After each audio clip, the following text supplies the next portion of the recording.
So எந்த கிரகம் வந்து ஸ்ட்ராங்காக இருந்துச்சுன்னா கண்டிப்பாக லவ் மேரேஜ் நடக்கும். அவருடைய மனம் சார்ந்த விஷயம்ன்றது சந்திரன் நல்லா இருக்கணும்.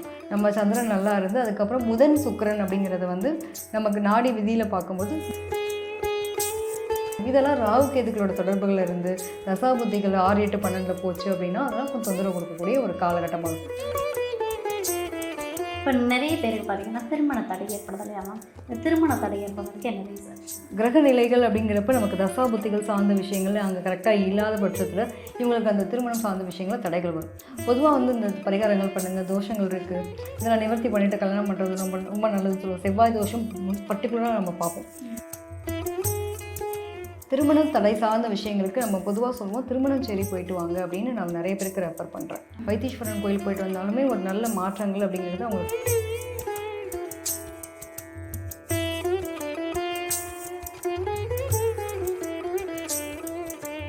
சரணம் அன்பர்கள் அனைவருக்குமே வணக்கம். நான் ரவினா. இன்று நேர்காணலில் நம்மோடு இருந்திருக்கக்கூடிய சிறப்பு விருந்தினர் காதல் ஜோதிடர் ஈஸ்வரி மேம் தான் இருக்காங்க.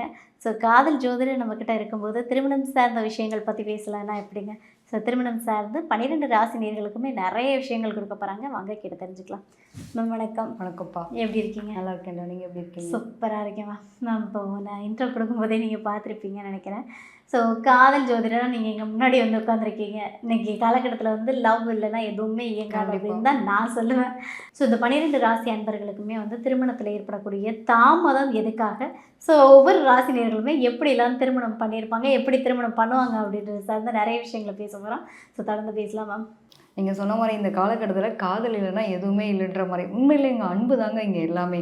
உண்மை அதுதான். ஏன்னா ஒருத்தர் மேலே ஒருத்தர் வச்சுருக்கக்கூடிய அன்பினுடைய வெளிப்பாடு தான் இங்கே காதல் அப்படிங்கிறது பிரதிபலிக்கக்கூடிய நிலையாக இருக்குது. அது குழந்தை மேலே அம்மா வச்சுருக்கக்கூடிய காதலாக இருந்தாலும் சரி, அதுவும் பார்த்தீங்க அப்படின்னா இந்த குடும்பம் சார்ந்த விஷயம் இன்றைக்கி நான் நிறைய பார்க்குற விஷயம் என்ன அப்படின்னா, அதாவது ஒரு டீனேஜில் லவ் வர்றது ஓகேங்க, ஒரு மிடில் ஏஜில் வந்து லவ் வர்றது ஒரு நார்மலான விஷயம். ஒரு 40+ லவ் வர்றது பார்த்திங்க அப்படின்னா நிறைய பேருக்கு இருக்கிற மாதிரியான ஒரு நிலைப்பாடு இருக்குது. என்ன காரணம் அப்படின்னா அந்த காதலுக்கு கண்ணில்லை, காதலுக்கு வயதில்லை அப்படின்ற மாதிரி தான். ஏன்னா உண்மையான அன்பு கிடைக்காம பல பேர் ஏங்குறாங்க. ஸோ அந்த அன்பு வந்து எங்கே யார்கிட்ட கரெக்டாக இருக்குது இது ஒன்றுமே சொல்ல முடியாதுங்க. நம்ம பிறக்கும் போது நம்மளோட ஜாதகத்தில் விதி பலன்கள் மாதிரி எழுதப்பட்ட கிரகங்களுடைய அமைப்பு தான். ஸோ சில பேருக்கு பார்த்திங்கன்னா இவ்வளோ நாளாக எடுத்துங்க, இன்னும் என் ஹஸ்பண்ட் என்னை புரிஞ்சிக்கவே இல்லை அப்படின்னு நிறைய பேருக்கு. இப்போ கல்யாணம் முடிஞ்சு ஒரு 20 வருஷம் ஆகிடுது, இன்னுமே வந்து என் ஹஸ்பண்ட் புரிஞ்சிக்கவே மாட்டேன், என் ஒய்ஃப் புரிஞ்சிக்கவே மாட்டேன், கருத்து வேறுபாடுகள் வருது. இந்த அன்பு வந்து எங்கே எப்படி உங்களுக்கு கையாளணும்னு கூட தெரியல. நிறைய பேருக்கு என்ன ஆகுது அப்படின்னா இந்த குடும்ப வாழ்க்கைங்கிறது ஆக்சுவலாக ஜாதக ரீதியாக பார்க்கும்போது நமக்கு பிரச்சனை வர மாதிரி காலகட்டம்ன்றதை தாண்டி இப்போல்லாம் ஒரு கவுன்சிலிங்க்கு வராங்க. மேம் எனக்கு இந்த மாதிரி பிரச்சனை இருக்கு, நான் எப்படி இதை ஃபேஸ் பண்ணணும், எனக்கு இது வந்து தப்பாக போகிற மாதிரி இருக்குது, இது எப்படி சரி பண்ணிக்கலாம், ஏன் இந்த அன்பு கிடைக்காம நான் எங்கேயும் தடுமாறணும் அப்படின்னு நிறைய வந்து பார்த்திங்க அப்படின்னா குடும்பம் ரீதியாக இருக்கவங்க இந்த 40+, 35+க்கு மேலே வரவங்கலாம் பார்த்திங்க அப்படின்னா கவுன்சிலிங் எடுக்கிறதுக்குனே வராங்க. ஸோ அந்த அளவுக்கு இப்போ வந்து ஒருத்தருக்கு ஒருத்தர் பேசிக்க டைம் இல்லை, ஒருத்தருக்கு ஒருத்தருக்கான ஒரு வெளிப்படுத்துதல் அப்படின்னு ஒரு இருக்கு இல்லையா, அன்பை வெளிப்படுத்துகிறோம். இவங்க மனசுக்குள்ள ஆசையை வச்சுட்டு ஒருத்தருக்கு ஒருத்தர் பேசிக்காமல் நான் அவ்வளோ அன்பாக இருக்கேன், அவங்களுக்காக தான் நான் டெடிக்கேட்டாக அவ்வளோ கஷ்டப்படுறேன், உழைக்கிறேன் அப்படின்னு சொல்கிறதுனால எதாவது பிரயோஜனம் இருக்கப்போலாம். ஸோ இங்கே எங்கே பிரச்சனை ஆரம்பிக்குது அப்படின்னு நான் பார்த்த வரைக்கும் நிறைய முழுக்க நான் குடும்பம் சார்ந்த விஷயங்களும் காதல்லையும் எங்கே பிரச்சனை வருதுன்றது தான் இதை வந்து ஒரு ரிசர்ச்சாகவே பண்ணிகிட்ருக்கேன். அப்படி பார்க்கும்போது பார்த்திங்க அப்படின்னா இங்கே வந்து யாரும் கமிட்மெண்ட்டுக்குள்ளே வர்றதுக்கு தயாராக இல்லை. இன்னொன்று அவங்கவுங்களுக்குன்னு ஒரு சுயமரியாதை இருக்குது, அது நான் என்னோடய இடத்த விட்டு நான் இறங்குறதா அப்படின்ட்டு அந்த ஈகோன்னு சம்மந்தப்பட்ட விஷயத்த வந்து உள்ளே கொண்டு வந்துடுறாங்க.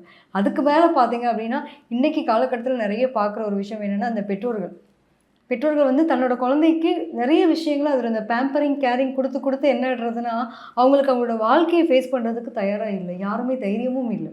இதை நான் நிறைய பார்க்குறேன். ஸோ எனக்கு இருக்கிற ஒரு சமூகத்தில் வந்து ஒரு ரெஸ்பான்சிபிலிட்டி அப்படிங்கிறதுக்குள்ளேயும் ஒரு இதை வந்து நம்ம எடுத்துகிட்டு போகணுமா அப்படிங்கிற நிலையில் தான் இன்றைக்கி நிறைய பேர் இருக்காங்க. ஸோ உண்மையிலே இங்கே பணம் ஒரு பெரிய விஷயம் கிடையாதுங்க. பணம் வந்து சம்பாதிக்கலாம், வாழ்கிற ஒரு வாழ்க்கையை வந்து என்ஜாய் பண்ணி வாழலாம். பட் நமக்கு உடம்பு சரியில்லைனா ஒரு வார்த்தை ஆதரவு கொடுக்கறதுக்கு, என்னென்னு கேட்குறதுக்கு, அடுத்த செகண்ட் ஒருத்தவங்களோட உதவி தேவை, அது எல்லாரும் கொடுக்கவும் முடியாது. உங்களுக்கு கூட ஆத்மார்த்தமாக கனெக்டாக இருக்க ஒரு உறவுனால தான் கொடுக்க முடியும். எப்படி வந்து தாய் குழந்தை வந்து ஒரு தொப்புள் கொடை உறவு மாதிரி ஒரு கணவன் மனைவி உறவுன்றதும் சரி, ஒரு காதலில் இருக்கக்கூடிய நிலைப்பாடு தான் அடுத்த கட்டமாக நகர்த்தி கல்யாணத்தை வரைக்கும் கொண்டு போகணுன்னாலும் அந்த அன்பு உண்மையான அன்பாக இருக்கணும். ஸோ இது எல்லாத்தையுமே நீங்கள் அனலைஸ் பண்ணாமல் எதுவுமே பண்ண முடியாது. ஸோ உங்களோட வாழ்க்கையில் காதல், திருமணம், இது ஒரு உறவு அப்படிங்கிறது கண்டிப்பாக வேணும். அது உண்மையான உறவாக தக்க வைக்கிறதும் அந்த உண்மையான உறவாக நீங்கள் நடந்துக்கிறதும் அவங்களுடைய ஜாதக ரீதியான விஷயங்கள். அதுக்கு நம்பிக்கைங்கிறது முதல்ல நம்ம மேலே நம்ம வைக்க தயாராக இருக்கும். எல்லாத்தையும் எதிர்கொள்கிறதுக்கும் நம்ம தயாராக இருக்கணும். Super super. ஸோ எந்த கிரகம் வந்து ஸ்ட்ராங்காக இருந்துச்சுன்னா கண்டிப்பாக லவ் மேரேஜ் நடக்கும்? நிச்சயமா. அதாவது லவ்ன்ற ஒரு விஷயத்தை எடுத்துட்டீங்க அப்படின்னா, ஜாதக ரீதியாக பார்த்தோம்னா முதல்ல வந்து நமக்கு ஒருத்தவங்கள பிடிக்கணும்னா நம்மளுடைய மனம் சார்ந்த விஷயம்ன்றப்ப சந்திரன் நல்லா இருக்கணும். நம்ம சந்திரன் நல்லா இருந்து அதுக்கப்புறம் புதன் சுக்கிரன் அப்படிங்கிறது வந்து நமக்கு நாடி விதியில் பார்க்கும்போது இந்த 2 கிரகங்கள் நல்லா இருக்கான்னு நம்ம பார்ப்போம். இதே வந்து பாவக ரீதியாக பார்க்குறோம் அப்படின்னா 5ஆம் பாவகம் நல்லா இருக்கணும், 7ஆம் பாவகம் கலத்திரம் நல்லா இருக்கணும், 11ஆம் பாவகம் நல்லா இருக்கும். இதெல்லாம் ராகு கேதுக்களோட தொடர்புகள் இருந்து தசாபுத்திகள் 6, 8, 12 போச்சு அப்படின்னா அதெல்லாம் கொஞ்சம் தொந்தரவு கொடுக்கக்கூடிய ஒரு காலகட்டமாக இருக்கும். ஸோ அதெல்லாம் பார்த்துக்கணும். Okay super. இப்போ நிறைய பேருக்கு பார்த்தீங்கன்னா திருமண தடை ஏற்படுது இல்லையா மேம்? இந்த திருமண தடை ஏற்படுறதுக்கு என்ன ரீசன்? நிச்சயமாப்பா. இப்போ வந்து நமக்கு பெண் ஜாதகம் எடுத்துக்கும் போது பார்த்தீங்க அப்படின்னா 7ஆம் இடம் கலத்திரம் பாதிக்கப்பட்டிருக்கான்னு பார்ப்போம். ஸோ அது மாதிரி ஆண் ஜாதகம் எடுத்துக்கும் போது பெண்ணாக பார்க்கும்போது அவங்களுக்கு சுக்கிரன் பாதிக்கப்பட்டிருக்கு அப்படின்னு சொல்லுவோம். சுக்கிரன் வந்து எந்த கிரகத்தோட பாவகிரகங்களோட தொடர்பில் இருக்கா இப்படிலாம் நம்ம பார்ப்போம். இதில் வந்து நீங்கள் நாடி விதியில் எடுத்துக்கும் போது பார்த்தீங்கன்னா ஒரு ஆண் ஜாதகத்தில் சுக்கிரன் வந்து கெட்டு போயிருக்கு, ராகு கேதுவோட தொடர்பு இருக்குது, அதிக பாகை குறைந்த பாகைகளோட கனெக்டடாக இருந்துச்சு. அதுவும் பார்த்திங்கன்னா ஏதாவது ஒரு கிரக நிலைகள் அப்படிங்கிறப்ப நமக்கு தசாபுத்திகள் சார்ந்த விஷயங்கள் அங்கே கரெக்டாக இல்லாத பட்சத்தில் இவங்களுக்கு அந்த திருமணம் சார்ந்த விஷயங்களில் தடைகள் வரும். பொதுவாக வந்து இந்த பரிகாரங்கள் பண்ணுங்கள், தோஷங்கள் இருக்குது, இதெல்லாம் நிவர்த்தி பண்ணிவிட்டு கல்யாணம் பண்ணுறது ரொம்ப நல்லதுன்னு சொல்லுவோம். செவ்வாய் தோஷம் பர்டிகுலராக நம்ம பார்ப்போம். ஸோ மோஸ்ட் ஆஃப் வந்து இந்த தோஷங்கள் அப்படின்னு வரும்போது நிறைய பிரச்சனைகளில் இந்த பித்திருக்கள் தோஷம் இருக்குது, 2ஆம் இடத்துல ராகு இருக்கிறது, 2ஆம் இடத்துல சனி இருக்கிறது, நிறைய பேருக்கு திருமண தடைகள் வர்றதுக்கான காரணமாக இருக்கிறது. அதே மாதிரி சுக்கிரன் கூட ராகு கேதுக்கள் இருக்குது, செவ்வாய் கூட ராகு கேதுக்கள் இருக்குது. இதெல்லாம் திருமணத்தை வந்து ஒரு தடையாக இருக்கக்கூடிய ஒரு அமைப்பை பார்க்க முடியுது. அதே மாதிரி செவ்வாய் சுக்கிரன் கனெக்டிவிட்டியுமே அதுக்கான நிலைப்பாடுகளை கொடுக்குறது. ஓகே. இப்போ 12 ராசிக்குமே வந்து திருமணத்தில் பிரச்சனை ஏற்படுது, தாமதம் ஏற்படுது, இல்லை ஏதோ ஒரு வில்லங்கம்ங்க கல்யாணமே தள்ளி போயிட்டே இருக்குது அப்படின்னா, ஸோ இந்த 12 ராசி நேர்களுமே எந்த கோவிலுக்கு போயிட்டு வழிபட்டுட்டு வந்தால் அவங்க திருமணம் நல்லபடியாக நடக்கும்? திருமணம் தடை சார்ந்த விஷயங்களுக்கு நம்ம பொதுவாக சொல்லுவோம் திருமணம் சரி போயிட்டு வாங்க அப்படின்னு நான் நிறைய பேருக்கு ரெஃபர் பண்ணுறேன். ஸோ அது மட்டும் இல்லாமல் இது நம்ம வைத்தீஸ்வரன் கோயில் இருக்கு இல்லையா, வைத்தீஸ்வரன் கோயில் போயிட்டு வந்தாலுமே ஒரு நல்ல மாற்றங்கள் அப்படிங்கிறது அவங்களுக்கு நடக்கிறதுக்கான வாய்ப்புகள் உண்டு. ஓகே. ஏன்னா கிட்டத்தட்ட ஒரு கோயிலோடு நம்ம நிறுத்தவே முடியாது. ஒரு 4-5 கோயில்கள் இருக்குது. அத்தனை கோயில்களுக்கும் அத்தனை விதமான நிலைகள், அங்கே ஒவ்வொரு சக்தியுமே நம்ம அங்கே வந்து நம்ம ஃபீல் பண்ண முடியும். ஸோ ஒவ்வொரு இடத்துக்கு போகும்போது அந்த ஒவ்வொரு கோயிலையுமே அது சில விஷயங்கள் உண்டு. நான் பொதுவாக வந்து கும்பகோணத்துக்கு அனுப்புவாங்க. எனக்கு வரக்கூடிய கிளைண்ட்ஸில் வந்து குறிப்பிட்ட கிளைண்ட்ஸுக்கு வந்து இந்த கோயிலுக்கு போங்கன்னு சொல்லிட்டு அவங்களுக்கு கும்பகோணத்துக்கு நான் அனுப்பி விட்ருக்கேன். நிச்சயமாக போயிட்டு வந்தவங்க கூடிய விரைவில் அப்படி எனக்கு சீக்கிரமாக ஃபிக்ஸ் ஆச்சு மேம், நான் நல்லா இருக்கேன், எனக்கு திருமணம் இவ்வளோ நாள் இருந்த தடை விலகுச்சு அப்படின்னு பல பேர் சொல்கிறதெல்லாம் உண்டு.